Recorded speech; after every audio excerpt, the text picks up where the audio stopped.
Reliable TV, dependable TV, incomparable. We are the best. Reliable TV, àjànàkú kọjá mo rí nǹkan fìrí.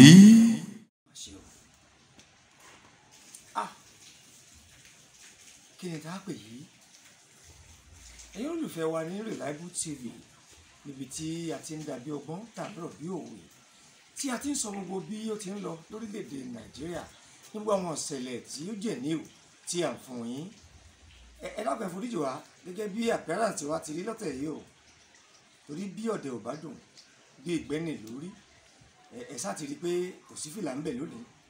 Àsìkò lẹ̀kẹ̀ sí gẹ́gẹ́ bí àmì ojúlówó ọmọ Yorùbá gẹ́gẹ́ bí ìṣe wa.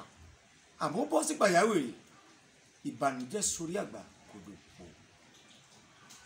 Ẹ wo bí ìlú ti kan. Ẹ wo bí ìṣẹ̀lẹ̀ ti rí lóru mọ́jú. Kí ni tá a gbé kí la jù gan o? Ṣé n tá a gbé ńlẹ́jú ní? Ṣé n tó kàn nú? Ìbéèrè mi rèé lọ́wọ́ ẹ̀yin èèyàn tí ẹ̀ ń bẹ lé tẹ̀wé tó yìí. Sí orí bíbẹ́ wá lóògùn orí fífọ́ rẹ̀. Oyè tó sì kàn án àwò ó dá lójú pé dandan ní kó kárẹ́ ẹ̀dẹ́. Lóru mọ́jú, àwọn ọlọ́pàá DSS pẹ̀lú àwọn aláṣọ alámì ewé sójà wọ́n lọ lè ká olóyè Sunday Igboho kàmọ́lé láàjìn kílẹ̀ tó mọ́, láìsọlè láìsọ̀daràn ẹ̀wà kóbọn. Wọ́n wọlé láàrin òru yìí, wọ́n bẹ̀rẹ̀ sí dàbọ̀ bolẹ̀ níta bí ìgbà tó ṣe pé àwọn Boko Haram àwọn ni wọ́n wọlé dé. Ẹ wo báwọn ọlọ́pàá ti ń yìnbọn nítorí yẹn kan ṣoṣo, tẹ̀sí ṣe bẹ́ẹ̀ tẹ kóbọn kó ẹ yóò dà bọ́bá kí là á pè yùn ṣe fẹ́ lọ lè parí. Ó fojú hàn, ẹ̀kọ́ ti fi bí mímú hàn wípé ìlọtẹ́ ẹ lọ lóru yìí ẹ fẹ́ lọ lè pa ajìjàngbara yìí, agitator fún Yorùbá Republic yìí ẹ fẹ́ lọ lè pa mọ́lẹ̀ ni. Òru làásìkà béèyàn bá fi ọ̀sán gan ṣèlè fara rẹ̀ lọ. Kílẹ̀ adé tó bá jẹ́ arrest Sunday Igboho lẹ́ bá lọ, kí ló dé tẹ́ fojú ọ̀sán lọ gan? Ká ṣe ní ọ̀sán ganrí ọ̀sán pọ́n ganrí ojúkòrò tí kì í pojú kòrò jẹ. Tòsí á jẹ́ òru gànjọ́ tí tapá tẹsẹ̀ ti sùn lẹ́wà wọlé lóru. Olè tó wọlé lóru ni bí ò bá jẹ́ pa kíkó yóò jẹ́ pípa. Ẹ̀yin ọlọ́pàá DSS ẹ̀wà wọlé lóru jìnnìjìnnì bò wọ́n nígbà tí wọ́n mọ̀ àtọ́lẹ́yẹ Sunday Igboho àtàwọn tí wọ́n bẹnu lé tí wọ́n jẹ́ bí ọmọọṣẹ́ àwọn olùṣọ́ àbò tiẹ̀ náà wọ́n àmúralẹ̀ nígbà tí wọ́n mọ̀ pé wọ́n kà á mọ́lé. Fúlàní ń ká wa mọ́lé, wọ́n ń jí wa láwọn bàbá wa gbé, àwọn ọmọ wa ẹ wo ìgangan ní tí wọ́n padà wá sí rìtọ́n lẹ́nu ọjọ́ mẹ́ta yìí. Gbogbo àwọn tí wọ́n pa pátá ni wọ́n gé wọn lápá òsì kọ̀ọ̀kan lọ tí wọ́n mú wọn lọ́wọ́ lọ. Kò sí tẹ́sẹ̀ sí o. Ẹ dákun ìbéèrè mi rèé lọ́wọ́ èèyàn ọmọ Yorùbá tẹ́ẹ̀sùn, ẹ̀yin lọ́balọ́ba tẹ́ẹ̀sùn, ẹ fọwọ́ lẹ́rọ̀ ẹ̀ ń wò. Ẹ tún fẹ́ kí wọ́n pa Sunday Igboho bẹ́ẹ̀ ṣe gbẹ̀mí Lizzy Abíà gbogbo àkàlà Lizzy Abíà Ẹ̀gbá bí wọ́n ṣe pa náà rèé o nígbà náà láwọn o, nítorí pé ó ń jìjà ọmọ Ẹ̀gbá ọmọ Yorùbá nígbà náà lọ́hùn. Ẹ̀wá káwọ́ bọ̀tán ẹ̀ ń wò sóyá máa ń wò. Kí ni tí Sunday Igboho ṣe? Ìgbòho ajé Fúlàní bí tẹ̀tú kó bọ̀n lọlẹ̀ kà mọ́lé. Kí ni tó gbà lọ yín? Wọ́n kí arábìnrin tí wọ́n pè ní Lady K blogger, arábìnrin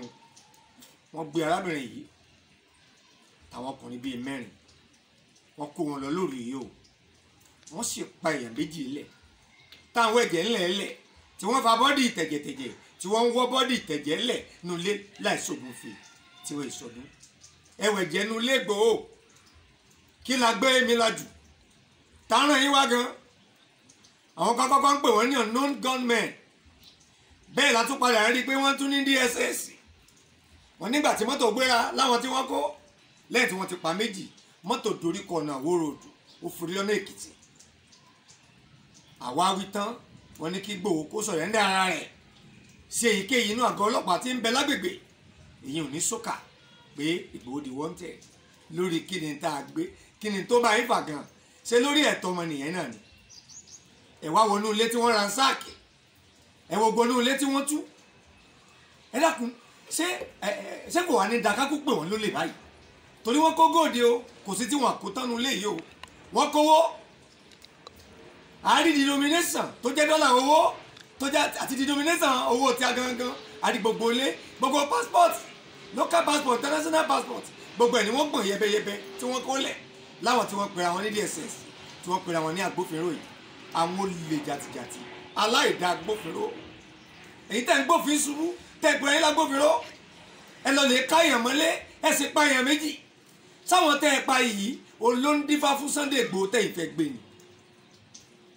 ìlú òtòrò wọ́n ní kán má láboyún kán fi ṣètùtù ìlú sẹ́lù ń pọ̀ sí ni àbí ìlú ń dínkù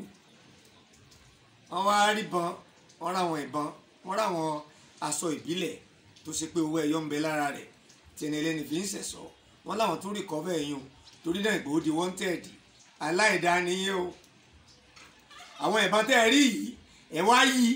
ẹ tó ń dọ̀rọ̀ padà sẹ́yìn ẹ lọ dájúdájú ọwọ́ àwọn kọ́sítọ́ọ̀mù torí pé wọ́n lọ lè sí bọ́dà lẹ́nu ọjọ́ mẹ́ta yìí wọ́n ní dájúdájú Ìgbòho ń gbàbọn lọ́wọ́ àwọn ọlọ́pàá pé torí ìdí náà o òdì wanted ẹ̀ sáwọ́ náà sá ọ̀la ní July 3rd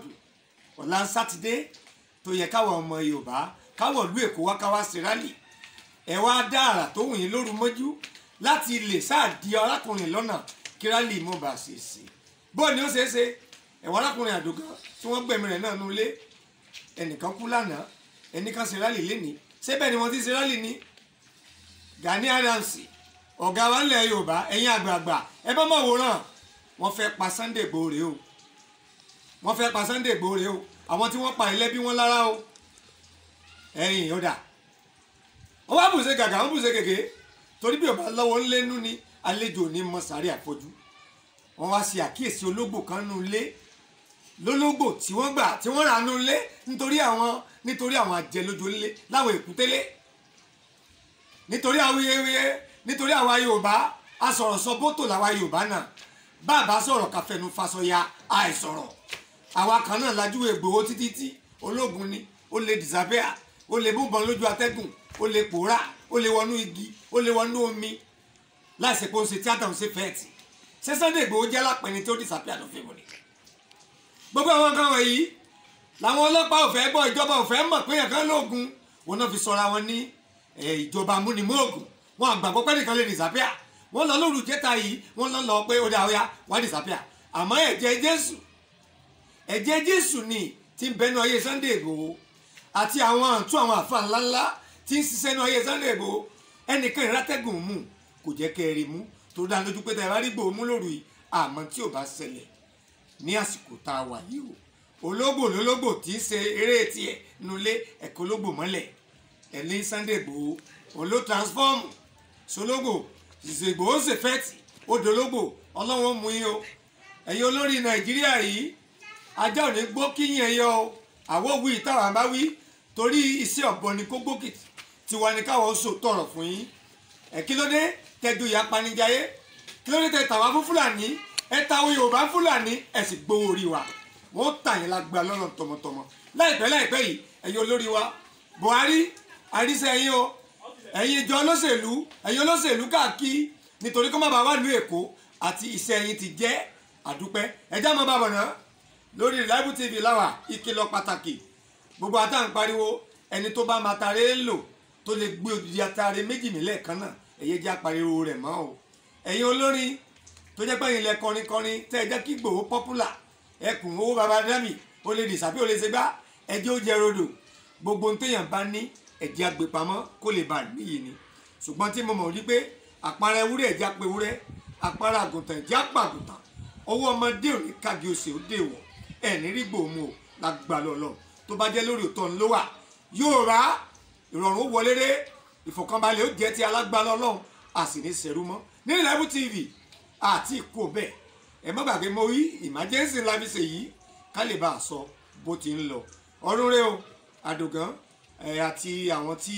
wọ́n bá ìrìn àjò òru ìjẹta yìí lọ yìí ọ̀run rẹ o lágbára Ọlọ́run ẹ̀jẹ̀ yóò bí wọ́n àwa tó sì kú àní fún nation lẹ́sẹ̀kẹsẹ̀ akọ́lẹ́ ọlọ́wọ́n bá dà ló kọ́ mi èmi ló fẹ́ bù rẹ́ adádewo rẹ̀ mọ́ ìdọ̀bálẹ̀ ńlá kí wọ́n fẹ́ òye ẹni bá kí wọ́n nàró ẹ̀bọ̀ra burúkú ní òbòrò wọn lásán òótọ́ láàmú sọ títí ayé káàfàtà ẹ máa like Facebook page yìí kẹ́sì máa subscribe sí Reliable TV wa dáadáa ntabari lásán àwọn ò ní parọ́ a sì ń investigate lọ a sì ń sọ gbogbo n tó bá ń lọ lórí ọ̀rọ̀ Sunday Igboho àmọ́ mu wá lákọ̀tún ire o.